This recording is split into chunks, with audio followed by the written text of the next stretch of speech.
Boa noite, galera tricolor de todo o Brasil. Aqui é Ney e a gente vai trazer a festa do Flusão, o título do Flusão, frente à LDU. Uma vitória maiúscula ontem por 2-0, acabando com aquele tabu nojento de 2008 e 2009. Pronto, a gente não deve mais nada à LDU. Devolvemos com uma grande vitória e um título da Recopa das Américas, né? Hoje foi um dia de alegria, de zoar com os rivais, de desfilar pelas ruas com a camisa tricolor.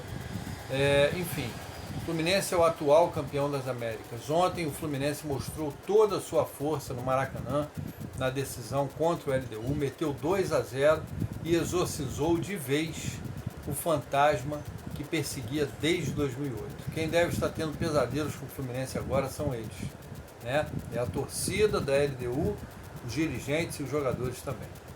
Afinal, o Fluminense não deixou nem a LDU atacar praticamente. Foi uma pressão só.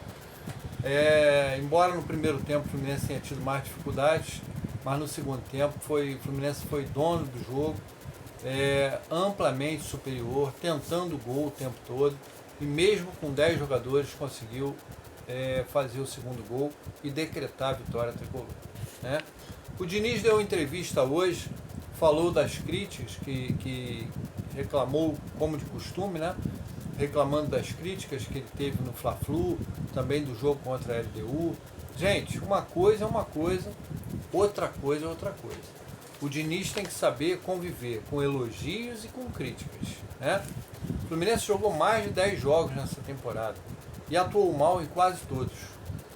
Os únicos jogos que o Fluminense foi bem foi na vitória contra o Bangu, no Carioca, e a vitória de ontem contra a LDU no Maracanã. O restante dos jogos foi sofrível, tá? Então, o Diniz tem que aceitar isso, né? Não é sempre que ele faz o Fluminense jogar bem, tá? Ele tem que aprender a lidar com críticas e com elogios, tá bom? Ele diz que ele não liga para as críticas e não sei o que, não ouve sim, porque ele sabe sempre lidar quando o Fluminense vence, tem algum jogo que ele se sobressai, ou então algum título que ele ganha, ele sempre manda um recado. Então, ele ouve sim, né? Quando ele mexe, quando o time joga mal e ele quando mexe mal, a gente tem que criticar. Quando o time joga bem, com garra, determinação e vontade, como fez ontem, a gente vai aplaudir aqui. Então a gente tem que dividir uma coisa e outra coisa. E o Diniz tem que conviver com isso. Futebol é assim, gente. Não é sempre que o clube joga, o time joga bem, tá? Então você tem que saber lidar com isso. Ele sendo treinador da equipe, ele tem que saber lidar com isso, né? Renato Augusto, Marcelo e Douglas Costa entraram bem no jogo e foram decisivos na vitória do time. É isso que eu ia falar. Gente, vocês sabem que o Marcelo, Felipe Melo, Douglas Costa, Renato Augusto são jogadores com idade elevada, né? São jogadores que, se você botar num calor de 30 e poucos graus, vai sentir. Não vão aguentar jogar os 90 minutos. Então, vocês viram como o Fluminense melhorou ontem no segundo tempo.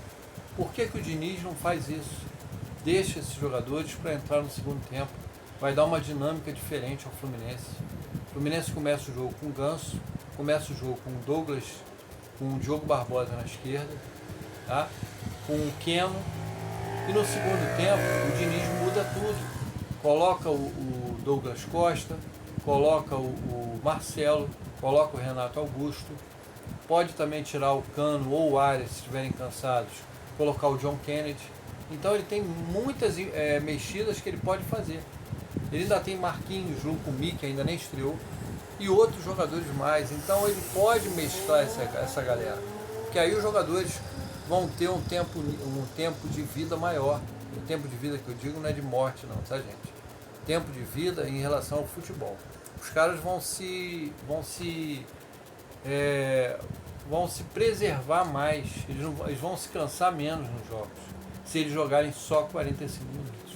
Então fica aí a ideia para o Diniz, deixa o time titular como está, e no segundo tempo você coloca Renato Augusto, Marcelo, Douglas Costa, John Arias e outros mais, tá? Faz isso que você vai se dar bem. que aí o Ganso joga meio tempo, Renato Augusto meio tempo. O Keno joga meio tempo, Douglas Costa meio tempo. E assim por diante, tá? É uma ideia, tá, gente? É só uma ideia. Douglas Costa, inclusive, deu entrevista também agradecendo muito ao Fluminense por dar oportunidade a ele e dizendo que o Fluminense fez ele voltar a sorrir, né? A gente sabe que o Douglas Costa veio do Grêmio, onde ele está vivendo um inferno astral com a torcida. Então, no Fluminense ele já começou a sorrir e já levantou o primeiro título de, tenho certeza, de muitos nesse ano, tá? Volante André, galera, foi convocado por Dorival Júnior para os amistosos da seleção brasileira, tá? Então, uma boa notícia, o André aí valorizado e reconhecido o seu trabalho nesse início de temporada. O André tem sido um verdadeiro guerreiro, tanto no meio quanto na zaga também. Segundo o jornalista Marcelo Neves, do GE, mais de 14 mil ingressos já foram vendidos para Fluminense e Botafogo nesse domingo às 16 horas no Maracanã, tá? E deve chegar, de repente, até uns 30 mil ingressos. Fluminense e Internacional estão disputando a contratação do goleiro Juan Espínola, do Olímpia. O jogador tem 29 anos, é um dos destaques do time do Olímpia. E Fluminense e Internacional disputam o jogador. O passe do jogador custa 1,5 milhão de euros, cerca de 7 milhões de reais. Fluminense e Botafogo se reuniram na FERJ, fizeram uma reunião e escolheram o ato Felipe Paludo para apitar o clássico Fluminense e Botafogo nesse domingo, tá? Então, um ato que eu não tenho muito a dizer, que eu não conheço o trabalho desse ato. Então, escolhido já a arbitragem e domingo a gente vai ter um jogão no Maracanã, Fluminense e Botafogo, tá?